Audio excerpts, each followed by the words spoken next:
Buenas tardes a todos. Oigan, una pregunta, ¿esperamos a que se conecten todos o damos comienzo a la clase?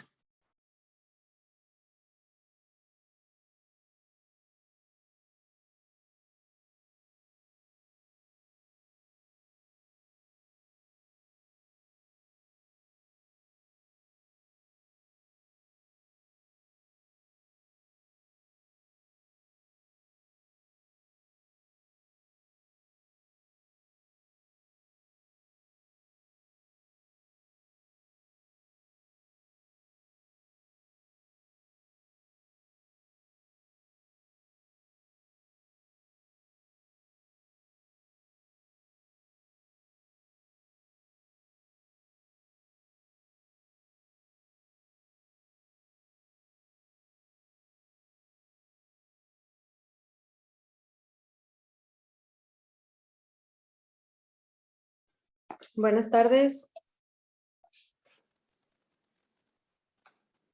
Buenas tardes. Vamos a esperar a ver si se va a conectar alguien más, unos 2 minutitos y si no ya comenzamos, ¿eh? Sí, doctora.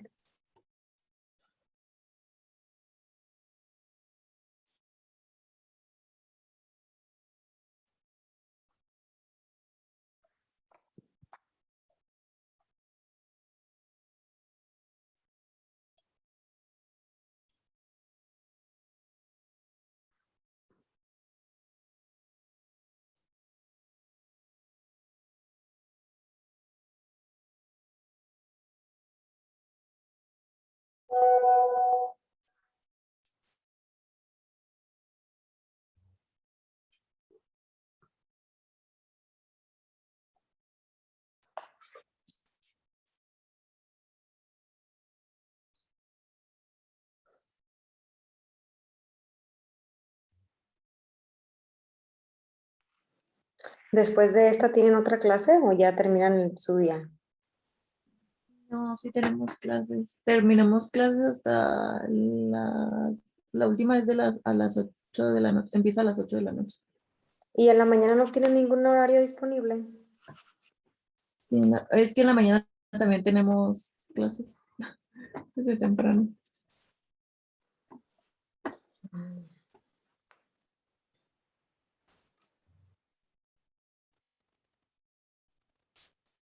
Muy bien, bueno. Voy a tomar lista rápidamente. Areli Cristel.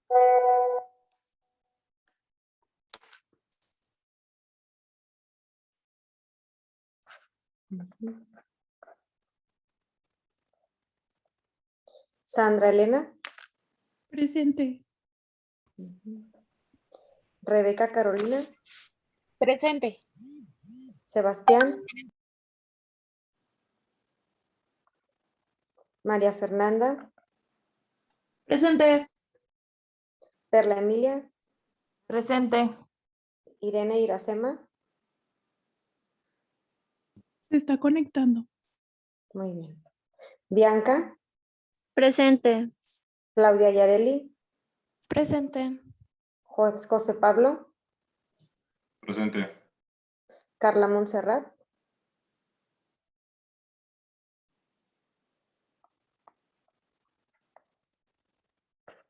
Elisa Jimena.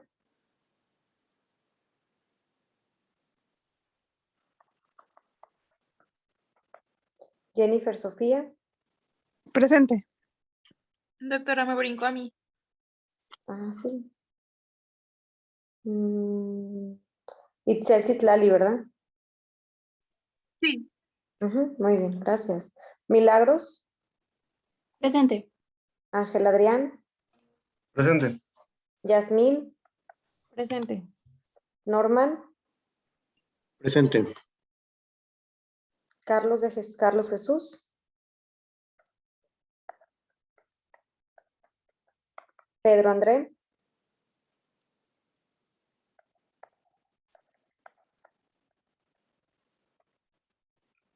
Cintia Concepción.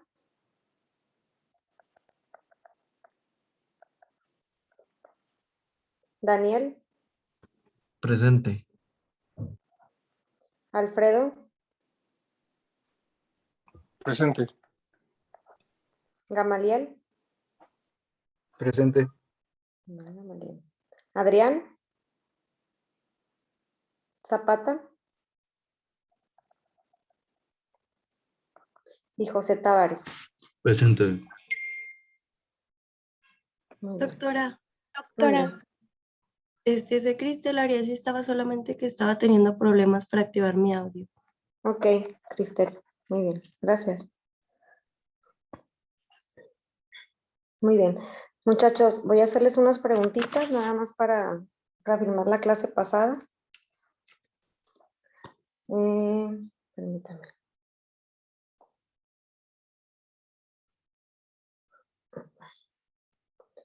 Gamaliel Villalobos. Sí, Miss. Gamaliel, ¿te acuerdas? ¿Nos puedes decir cuál es la proyección estándar de radiografía de abdomen? La proyección estándar que usamos para valorar abdomen.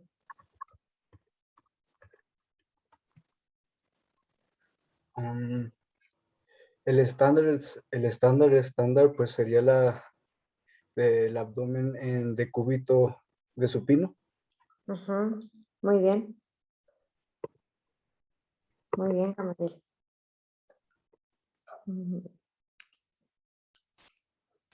No entraste a la clase pasada, ¿verdad, Gamaliel? ¿O sí?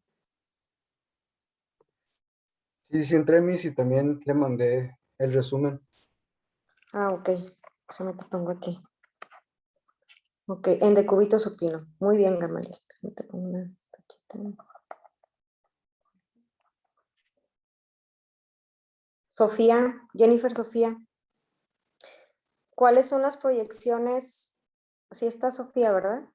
Sí. Sí, doctora.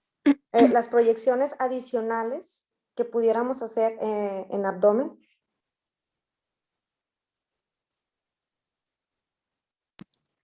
Mm,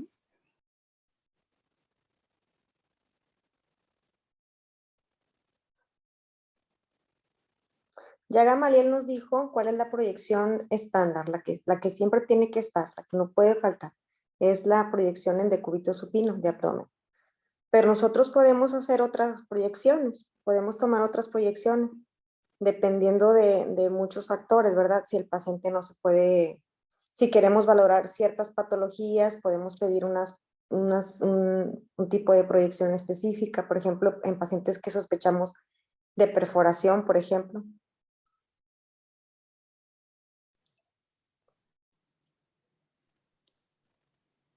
José Pablo, Sí. ¿cuáles serían, José Pablo, las proyecciones adicionales?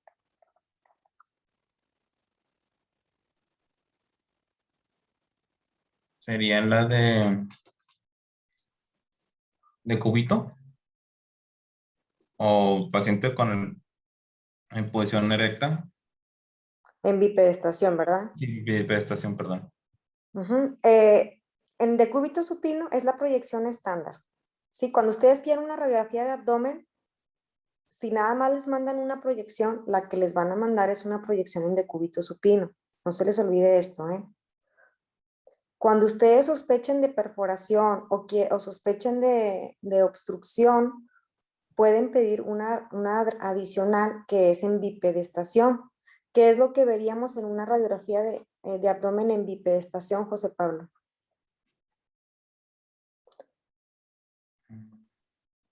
¿O para qué te serviría la radiografía en bipedestación? ¿Qué puedes ver en esa radiografía que no lo verías en una de decúbito?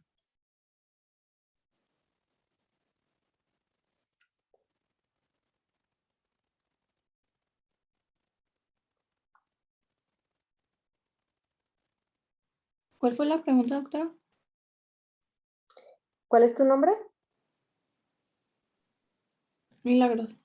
Ah, Milagros. Milagros, les pregunto, le preguntaba a José Pablo cuáles eran las proyecciones adicionales, las proyecciones adicionales que hacemos en abdomen.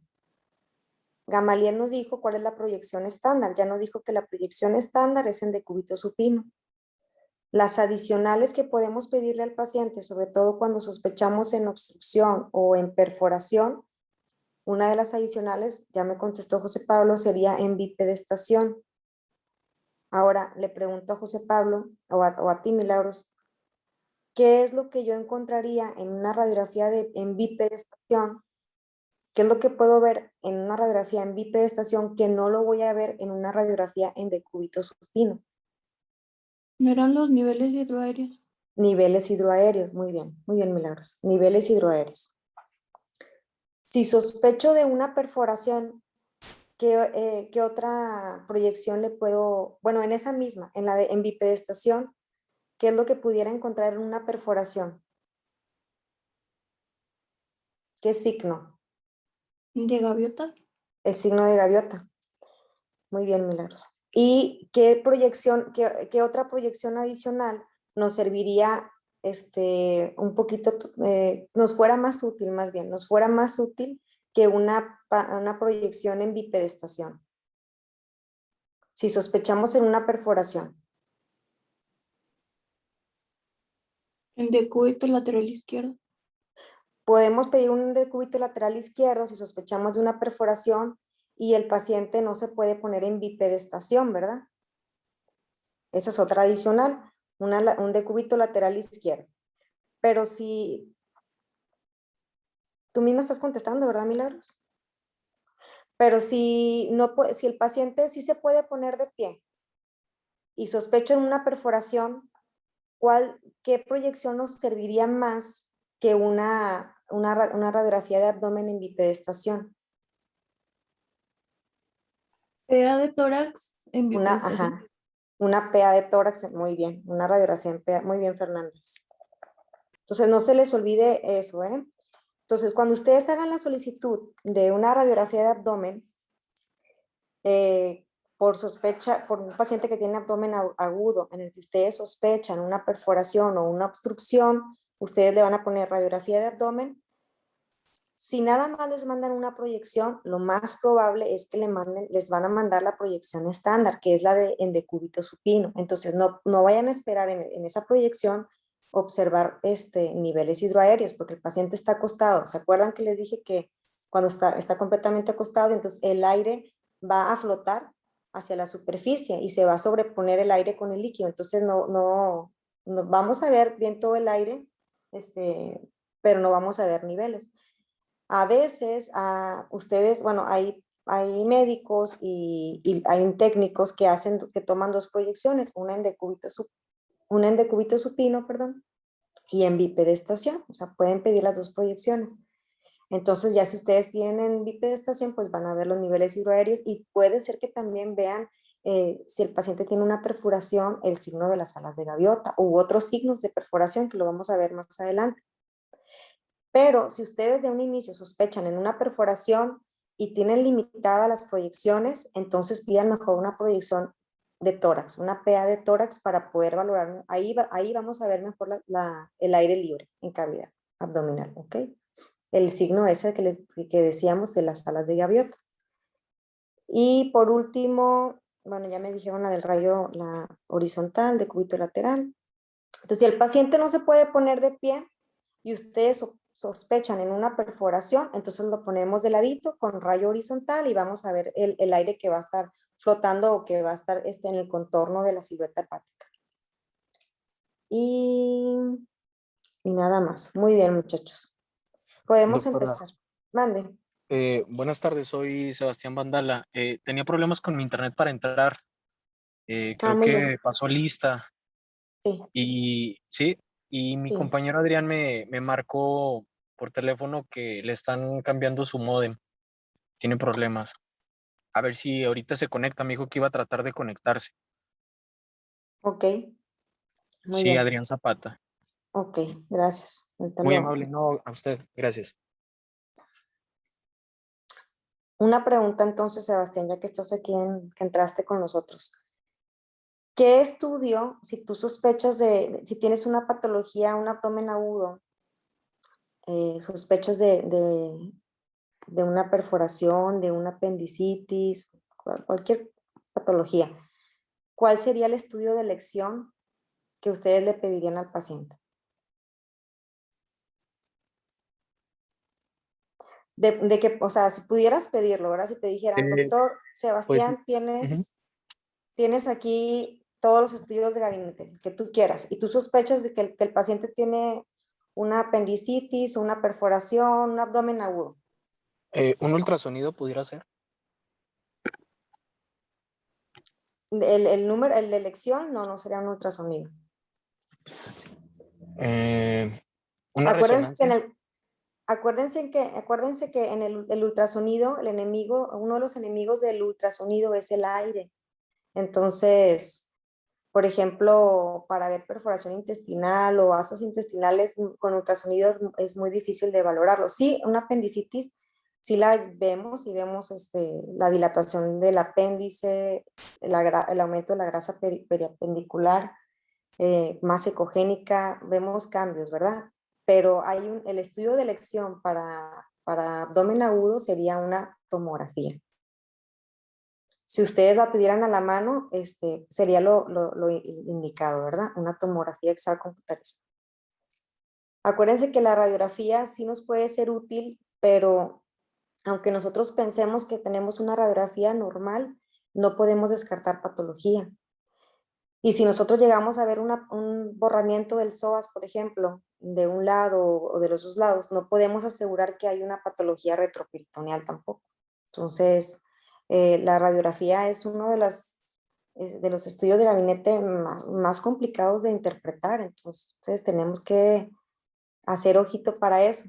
Si tuviéramos la oportunidad de elegir entre el estudio de elección, entonces pediríamos una tomografía de inicio, ¿verdad? No siempre se hace, no siempre se puede, de hecho. Entonces pedimos la radiografía, pedimos laboratorios, todo lo que ustedes tengan ustedes a la mano ahí en urgencias, y ya que tengan ustedes un diagnóstico probable, entonces ya pueden, si sospechan de una colecistitis, por ejemplo, de una inflamación de la vesícula, de litiasis vesicular, de una pielonefritis, litiasis renal, sí nos pudiera servir un ultrasonido, pero al final de cuentas, por ejemplo, en un paciente con un cólico renal, con un lito ureteral, también les piden una urotomografía, ¿verdad? En el caso de una colecistitis sí nos puede servir un ultrasonido. Para lo demás, lo ideal sería una tomografía. ¿Ok? Bueno, entonces, podemos empezar, por favor.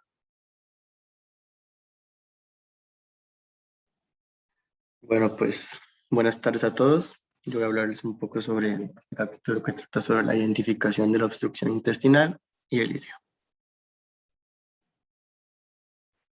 Y para eso tenemos que conocer, como introducción al tema, cuáles son los patrones de gas intestinal anómalos, que van a ser prácticamente todos de los que estaremos hablando en este capítulo, ya un poco más desarrollados. Y estos son dos que tienen otras clasificaciones, son el ilio funcional y la obstrucción mecánica.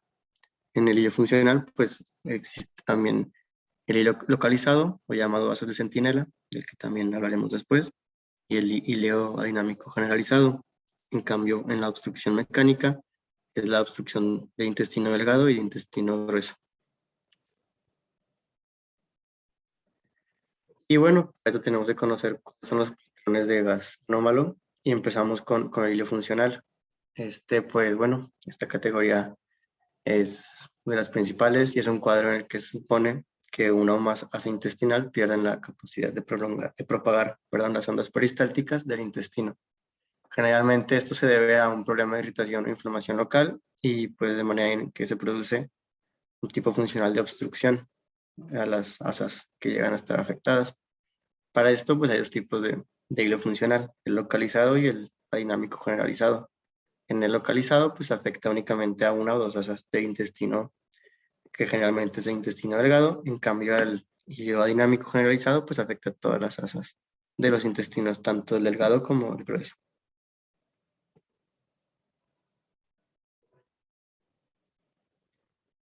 Bueno, esta tabla venía en el libro como un resumen de los patrones de gas anómalos, y bueno, en esta nos dice que cuando todo está normal, hay aire en recto o en colon sigmoide, y el aire en intestino delgado solamente hay de 1 a 2 asas. En cambio, en aire de intestino grueso, pues en recto, en colon sigmoide o en ambos.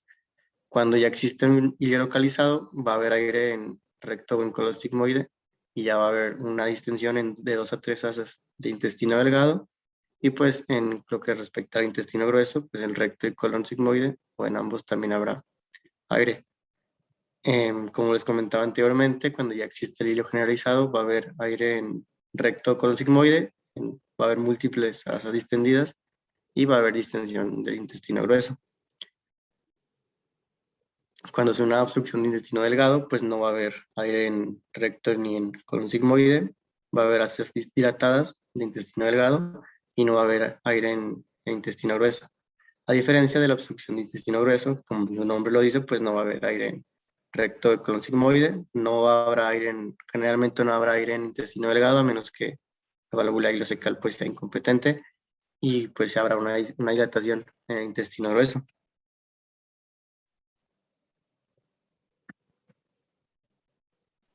Bueno, a esto que acaba de decir el compañero, ¿sí le entendieron? Aquí, la clave está aquí entre el hilio y la obstrucción. Fíjense bien, es que si hay aire en el recto, si hay aire, entonces estamos ante un hilio.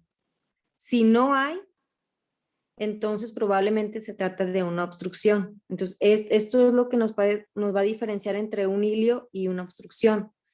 Si ustedes observan, están viendo la placa y se van a la topografía del recto y ven aire, entonces probablemente estamos ante un hilio.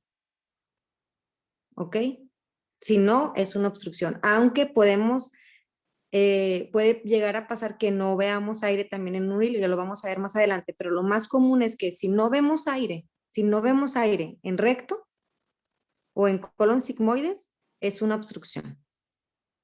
¿Ok? Continúa, por favor. Muy bien.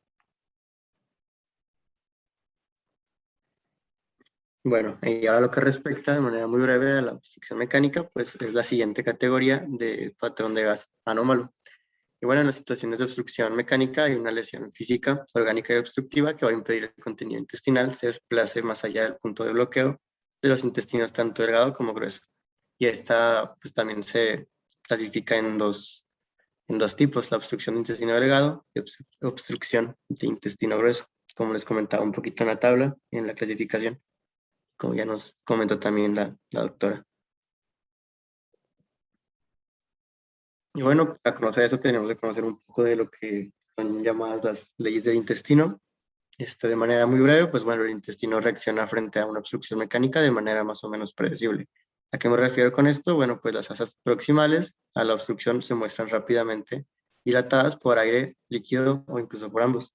La peristal sigue continuando y las asas distales a una obstrucción van a mostrar descompresión o pérdida de aire, y a medida que su contenido es evacuado. En la obstrucción mecánica, bueno, pues las asas que presentarán la dilatación de mayor grado son las asas del intestino que tenía un diámetro en reposo mayor antes del inicio de la obstrucción. Por ejemplo, pues el ciego en el intestino grueso es el área que tiene un diámetro de reposo mayor. O bueno, las asas intestinales inmediatamente proximales a la obstrucción. Será donde primero habrá una manifestación que se podrá observar en los estudios de imagen. ¿Y a partir de cuántos centímetros, en el caso del intestino delgado, lo llamaríamos una dilatación? O sea, ¿a partir de cuánto estaríamos hablando de que el intestino delgado está dilatado?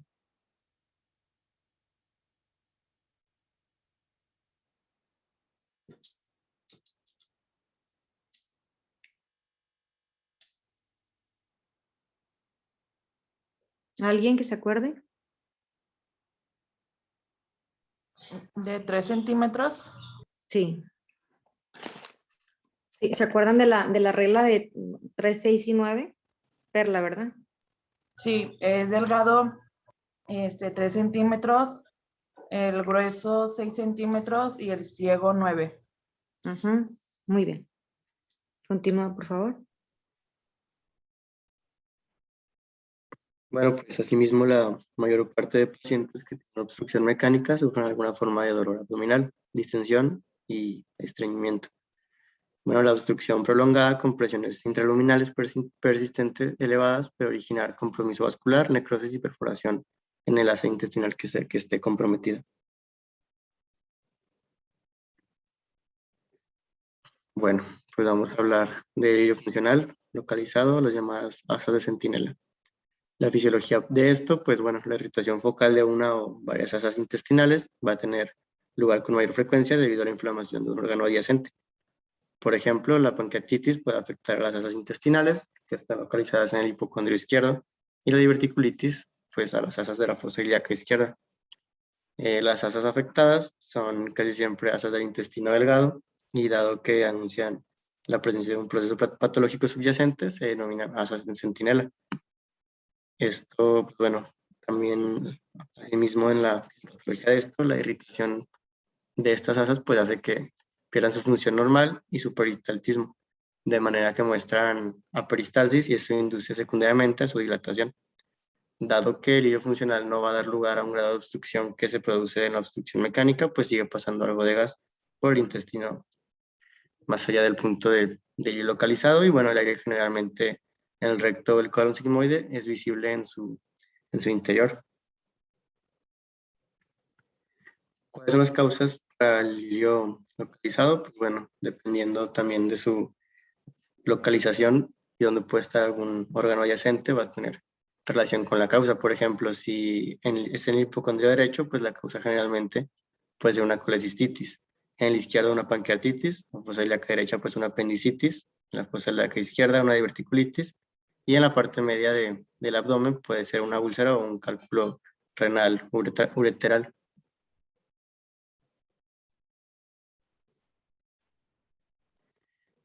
Bueno, pues las características claves de imagen en el hilo localizado, pues bueno, las radiografías convencionales se observa una o dos asas de intestino delgado con dilatación persistente. En esta imagen que venía en el libro, pues se observa cómo se vería el gas en el recto del colon, y asimismo, pues esta imagen viene con una interpretación que nos habla de unas asas de centinela en la pancreatitis, como podemos observar por su localización. Y bueno, pues en esta radiografía, tanto en decúbito supino, como es la A, y en decúbito prono, que es la B, se observa pues una única asa de intestino delgado persistentemente dilatada en el hipocondrio izquierdo, donde va a estar señalado con las flechitas blancas. Y bueno, el asa en centinela o localizado indica la presencia de un proceso inflamatorio irritativo adyacente, donde el paciente presenta una pancreatitis aguda. Por eso es que se puede observar en el hipocondrio izquierdo. Y así es como se vería, o así es como el libro representa que se vería un hilio localizado secundario a pancreatitis.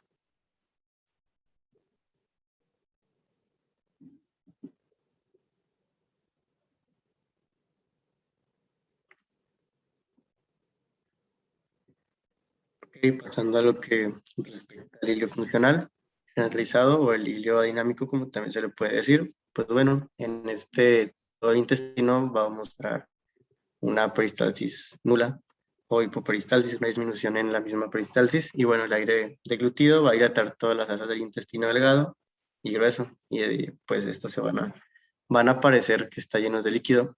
Y bueno, pues el hilio dinámico generalizado se debe casi siempre a una cirugía abdominal o pélvica, o a intervenciones durante las cuales es frecuente la manipulación del intestino. Así que bueno, lo que respecta a las causas de esta condición, pues siempre si es una causa postoperatoria, se debe a una cirugía abdominal, y si es causado por un desequilibrio electrolítico, pues debe ser especialmente en diabéticos en cetoacidosis.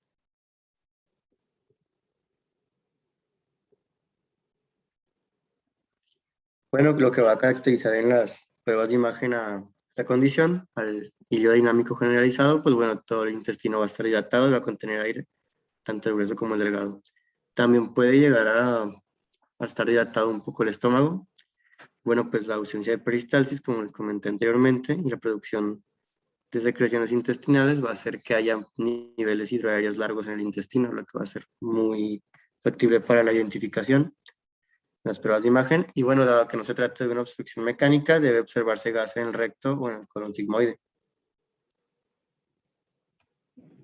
Es así como se podría observar una radiografía. Podemos observar una dilatación tanto de intestino grueso como delgado. Y bueno, pues son dos tomas diferentes, proyecciones de cúbito supino, que es la imagen A, y la posición erecta o bipedestación, la imagen B. Y bueno, pues se observan las masas dilatadas en el intestino grueso, que son las flechas continuas, las que no son punteadas, y del intestino delgado, que son las flechas punteadas. Bueno, pues esto se muestra la presencia de gas que se extiende hasta el recto, donde están las flechas negras en la parte pues inferior de la proyección. Y bueno, el paciente había sido intervenido mediante cirugía colónica el día anterior, por eso es que se muestra esta pues dilatación intestinal, tanto de intestino grueso como de intestino delgado. Y es muy diferente en el caso de las asas de centinela, que es una zona localizada, pues aquí es más generalizado, como el mismo nombre lo dice.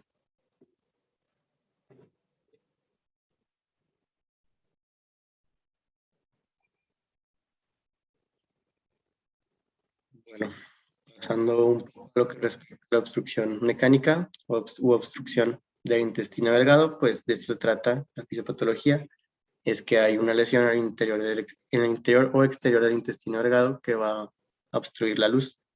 Con el paso del tiempo, pues el intestino delgado muestra dilatación desde el punto de la obstrucción hacia atrás en dirección retrógrada, y esto se debe a que pues persisten la deglución de aire y la producción de líquido intestinal por parte del estómago, el páncreas y el sistema biliar, asimismo del intestino delgado.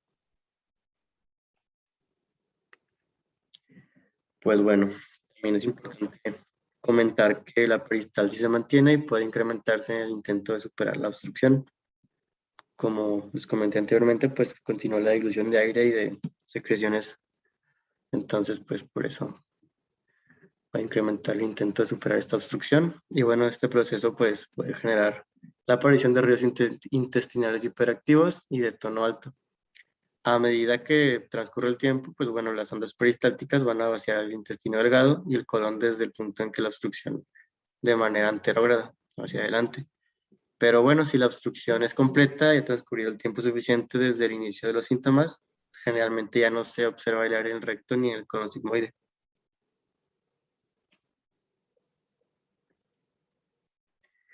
Bueno, habla, resume un poco las causas de la obstrucción mecánica en el intestino. Y bueno, pues si la causa se debe a una adherencia postquirúrgica, pues es la causa de tipo más frecuente en la obstrucción de intestino delgado y pues más a menudo se presenta tras una apendicectomía, una cirugía colorectal o una cirugía pélvica.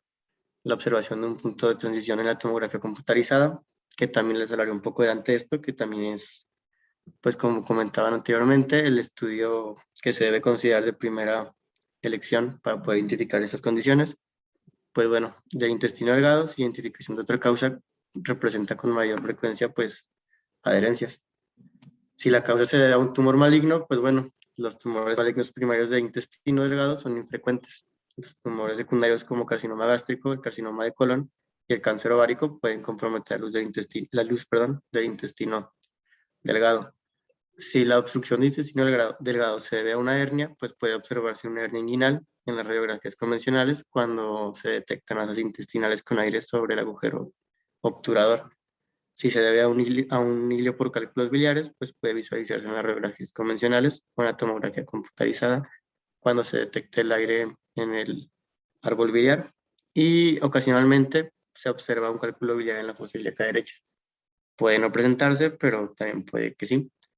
Si se debe a una invaginación intestinal, pues la invaginación ileocólica es la forma más frecuente y causa de obstrucción del intestino delgado. En cambio, pues si es por una enfermedad inflamatoria intestinal, puede observarse un engrosamiento parietal intestinal con compromiso de la luz en los pacientes con enfermedad de Crohn. La zona más probable de afectación es el ilio terminal, cuando se trata de una enfermedad inflamatoria intestinal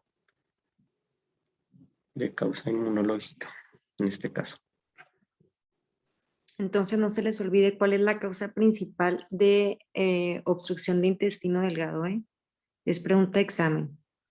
La principal causa de obstrucción de intestino delgado, adherencias posquirúrgicas. Es frecuente o se presenta en pacientes con apendicectomía, pero cualquier paciente posoperado que tenga o que haya tenido bridas previas pueden presentar obstrucción intestinal y esa es la principal causa.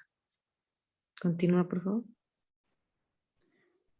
Muy bien, y bueno, lo que podremos ya como características de imagen de la obstrucción de intestino delgado, pues en las radiografías convencionales se puede observar múltiples osas de intestino delgado dilatadas en la parte proximal, a punto de obstrucción, mayores a 2.5 centímetros. Y bueno, pues a medida que comienza a dilatarse, las asas del intestino delgado se amontonan unas sobre otras y le dan un aspecto en escalera, o así lo comenta el libro, que comienza generalmente en el hipocondrio izquierdo, evoluciona hacia la fosa ilíaca derecha en función de lo distal, que sea la obstrucción de intestino delgado. Y tengo una imagen que representa esto, le llamado efecto, o que aparece en escalera, aspecto en escalera de intestino delgado obstruido. Pues bueno, a medida que comienza a dilatarse, pues las asas de intestino delgado muestran un apilamiento que da lugar a una configuración en escalera, que generalmente se inicia en hipocondrio izquierdo y que en función de lo distal que se localice, pues la obstrucción de intestino delgado puede alcanzar la fosa ilíaca derecha, que son, en este caso, la fosa ilíaca derecha, las flechas negras que están en la imagen, lo que lo señala. Y cuanto más proximal es la obstrucción, pues el intestino delgado, por ejemplo, si es una obstrucción de ayuno proximal, pues menos asas dilatadas va a haber. Esto por la disposición anatómica, como el nombre lo menciona, por el recorrido que se lleva. Y pues bueno, cuando más distal es la obstrucción, en el caso de una válvula ileocecal, es mayor, va a ser mayor el número de asas de intestino delgado dilatadas. En este caso, esta imagen, pues es un paciente que presentaba una obstrucción de intestino delgado distal causada por un carcinoma de colon que obstruye la válvula ileocecal. Por eso es que se pueden ver bastantes asas y se puede ser muy claro el efecto o el espectro en escalera de la obstrucción de intestino delgado.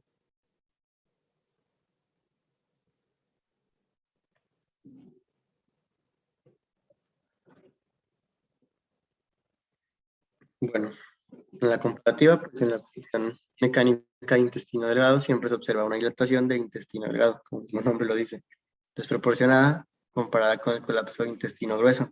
Y en esta imagen, en la 14.5, se trata de una obstrucción mecánica del intestino delgado, que bueno, a pesar de que todavía queda una pequeña cantidad de aire visible en el colon ascendente, podemos ver en la flechita blanca, pues el patrón general de gas intestinal es el de una dilatación desproporcionada de múltiples asas del intestino delgado, que son en este caso las flechitas negras. Podemos ver la diferencia en cuanto al señalamiento. Y bueno, congruente con una obstrucción mecánica del intestino delgado, en este caso, pues la obstrucción era secundaria, presumiblemente a adherencias, que también es bueno comentar que es la forma más común